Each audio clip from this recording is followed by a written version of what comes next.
Halo, Assalamualaikum warahmatullahi wabarakatuh. Hai teman-teman, kembali lagi dengan saya Eko Supriyadi di channel Ceko Mat UNES. Kali ini saya akan membahas tentang lanjutan dari SKB Pedagogik. Teman-teman harus belajar betul-betul mengenai materi SKB Pedagogik. Karena teman-teman saya yang kemarin telah melaksanakan SKB Pedagogik ternyata merasakan kesulitan di SKB Pedagogiknya. Nah, ayo teman-teman belajar bareng bersama saya di channel Sekomat UNES. Semoga teman-teman bisa mendapatkan NIP di tahun ini, menjadi ASN yang berkualitas, bermutu, dan melayani masyarakat dengan baik dan ikhlas. Yuk kita belajar bareng bersama saya di channel Cekomat UNES.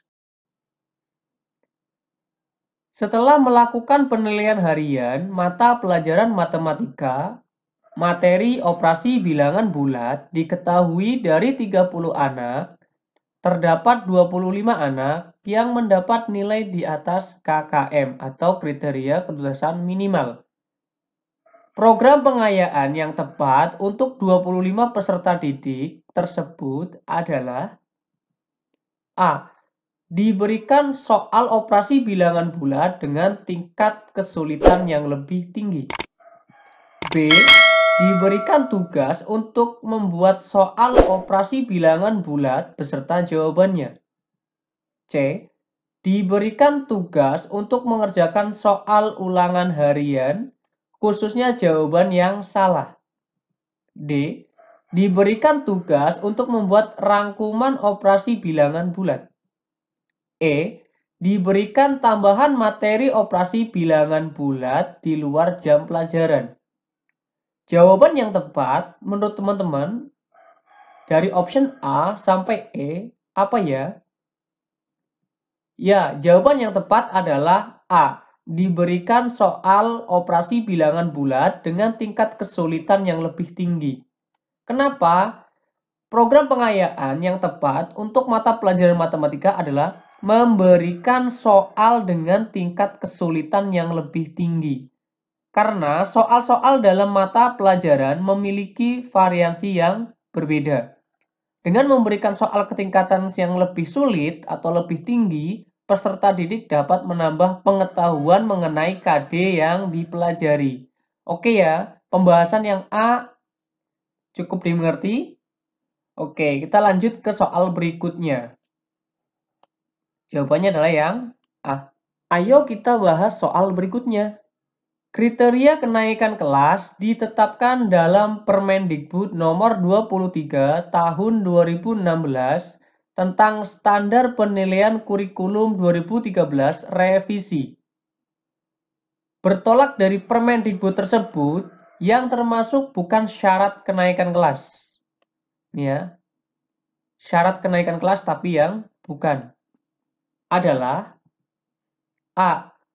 Kompetensi inti 1 dan 2 menyangkut sikap dan tingkah laku minimal B. B. Nilai pengetahuan KI 3 dan keterampilan KI 4 tuntas dengan predikat minimal B. Yang C. Mata pelajaran yang tidak tuntas lebih dari 3. Yang D. Ketidakhadiran peserta didik tanpa keterangan maksimal 15% dari jumlah hari yang efektif. E. Menyelesaikan seluruh program pembelajaran dalam 2 semester pada tahun pembelajaran yang diikuti. Jawaban yang tepat dari option A, B, C, dan E adalah yang B. Nilai pengetahuan KI 3 dan keterampilan KI 4 tuntas dengan predikat minimal B. Penjelasannya adalah syarat kenaikan kelas, kompetensi inti KI 1 dan 2 menyangkut sikap dan tingkah laku minimal B. Nilai pengetahuan KI 3 dan keterampilan KI 4 tuntas dengan predikat minimal C. Yang ini B ya, yang ini B. Tapi kriterianya adalah harus minimal C.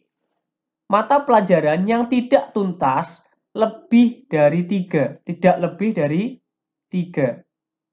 Kalau lebih dari 3 berarti dia tinggal kelas ya.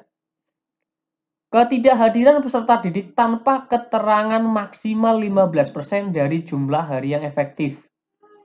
Menyelesaikan seluruh program pembelajaran dalam 2 semester pada tahun pelajaran yang diikuti. Oke ya, penjelasannya cukup dimengerti ya. Jawabannya adalah yang B. Ini adalah bukan syarat kenaikan kelas. Nah, di sini minimal B harusnya adalah minimal C. Ayo kita bahas soal berikutnya. Kesulitan belajar yakni suatu kelainan pada individu yang mengalami kesulitan dalam melakukan proses pembelajaran secara efektif. Berikut ini yang tidak termasuk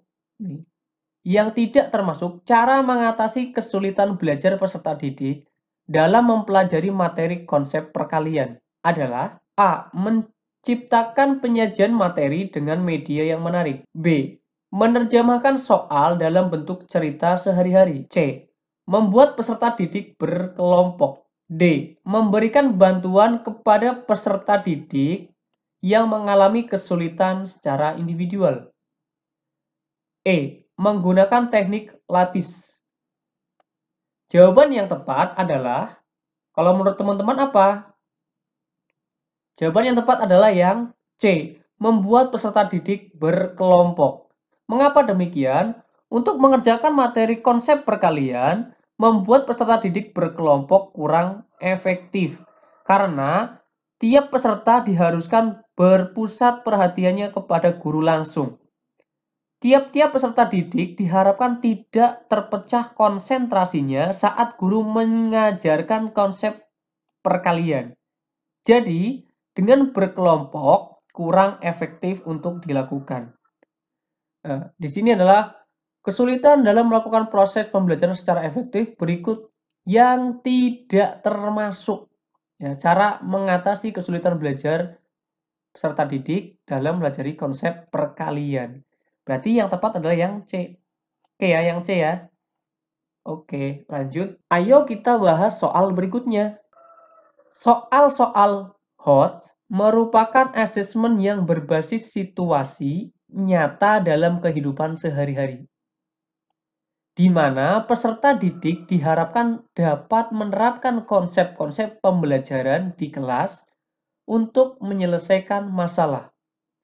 Permasalahan nyata dalam kehidupan atau kontekstual yang dihadapi oleh masyarakat dunia berhubungan dengan lingkungan hidup, kesehatan, kebumian, dan ruang angkasa, serta pemanfaatan ilmu pengetahuan, teknologi dalam berbagai aspek kehidupan. Berikut ini yang termasuk karakteristik asesmen kontekstual, kecuali A. Relation, asesmen berhubungan langsung dengan konteks pengalaman hidup nyata.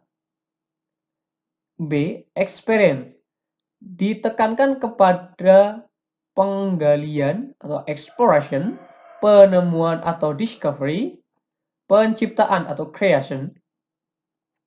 Yang C. Applying, menuntut kemampuan peserta didik dalam menerapkan ilmu pengetahuan yang diperoleh di dalam kelas untuk menyelesaikan masalah-masalah yang nyata. D. Communication, menentukan kemampuan peserta didik mampu mengkomunikasikan kesimpulan model pada kesimpulan kontekstual. Transfer, menuntut kemampuan peserta didik memahami konsep-konsep pengetahuan. Jawaban yang tepat adalah yang E. Kenapa yang E? Ada 5 karakteristik asesmen kontekstual yang disingkat reaction. Reaks ya. Relasi, experience, applying, komunikasi, transfer. Asesmen untuk relasi, asesmen berhubungan langsung dengan konteks pengalaman kehidupan nyata. Experience, ditekankan kepada penggalian eksplorasi, penemuan atau discovery, dan penciptaan atau creation. Applying, peserta didik dapat menentukan ilmu pengetahuan untuk menyelesaikan masalah-masalah yang nyata. Communication, Peserta didik mampu mengkomunikasikan kesimpulan model pada konsep masalah yang nyata. Atau transfer, menentukan kemampuan peserta didik mentransfer konsep-konsep pengetahuan dalam kelas ke dalam situasi atau konteks baru. Berikut ini termasuk yang termasuk karakteristik asesmen kontekstual, kecuali. Nah, kontekstual itu apa sih? Dalam kehidupan nyata. Kalau ini yang E, menuntut kemampuan peserta didik untuk memahami konsep-konsep pengetahuan. Hanya konsep ya, bukan kontekstualnya. Oke ya, jawabannya yang tepat adalah yang E. Ayo kita bahas soal berikutnya.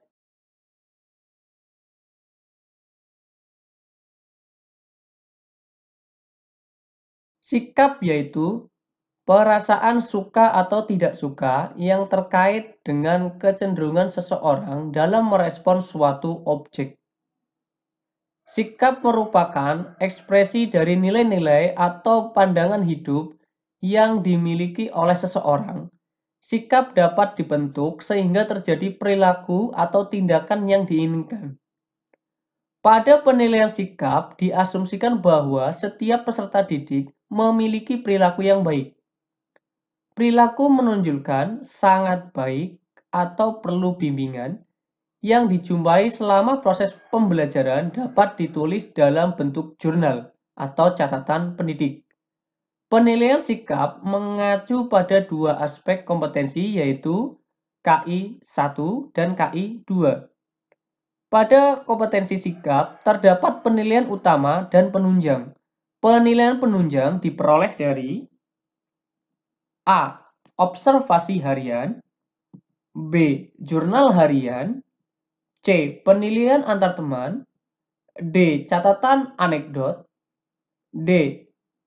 Incidental record. Jawaban yang tepat adalah yang C. Kenapa kok yang C? Teknik penilaian sikap pada kurikulum 2013 antara lain observasi, catatan kejadian tertentu atau include record, penilaian antar teman, penilaian diri, dan wawancara. Hasil observasi guru terhadap sikap siswa yang menonjol atau positif maupun negatif saat pembelajaran dicatat dalam jurnal harian. Pengamatan sikap dilakukan oleh pendidik atau guru pada saat pelaksanaan pembelajaran secara berlangsung. Pada kompetensi sikap, terdapat penilaian utama dan penunjang. Penilaian utama diperoleh dari observasi harian yang ditulis dalam jurnal harian. Penilaian penunjang berasal dari penilaian diri dan penilaian antar teman, yang hasilnya dapat dijadikan alat konfirmasi dari hasil penilaian sikap oleh pendidik. Teknik penilaian yang digunakan dapat berupa observasi melalui wawancara, catatan anekdot, dan catatan kejadian tertentu atau incidental record sebagai unsur penilaian utama. Jadi, penilaian penunjang diperoleh dari C. Penilaian antar teman. Oke ya? Oke.